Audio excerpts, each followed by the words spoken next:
સાબરકાંઠા જિલ્લાના પ્રાંતિજના તાજપુર ગ્રામ પંચાયતના સભ્યોને પદ પરથી દૂર કરાયા છે। પંચાયત સદસ્ય શૈલેષ ચૌધરીને ટીડીઓએ પદ પરથી દૂર કરાયાનો હુકમ કર્યો છે। 3 સંતાનો હોવા છતાં ખોટું એકરારનામું રજૂ કરી ચૂંટણી લડતા હતા। ત્રીજા સંતાન અંગેની માહિતી છુપાવી ચૂંટણી લડી સદસ્ય ચૂંટાયા હતા।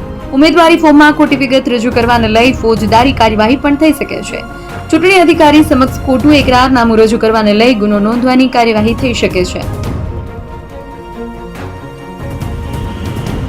સાબરકાંઠા જિલ્લાના પ્રાંતિજના તાજપુર ગ્રામ પંચાયતના સભ્યોને પદ પરથી દૂર કરાયા છે। પંચાયત સદસ્ય શૈલેષ ચૌધરીને ટીડીઓએ પદ પરથી દૂર કરાયાનો હુકમ કર્યો છે। 3 સંતાનો હોવા છતાં ખોટું એકરારનામું રજૂ કરી ચૂંટણી લડતા હતા। ત્રીજા સંતાન અંગેની માહિતી છુપાવી ચૂંટણી લડી સદસ્ય ચૂંટાયા હતા। ઉમેદવારી ફોર્મમાં ખોટી વિગત રજૂ કરવાને લઈ ફોજદારી કાર્યવાહી પણ થઈ શકે છે। ચૂંટણી અધિકારી સમક્ષ ખોટું એકરારનામું રજૂ કરવાને લઈ ગુનો નોંધવાની કાર્યવાહી થઈ શકે છે।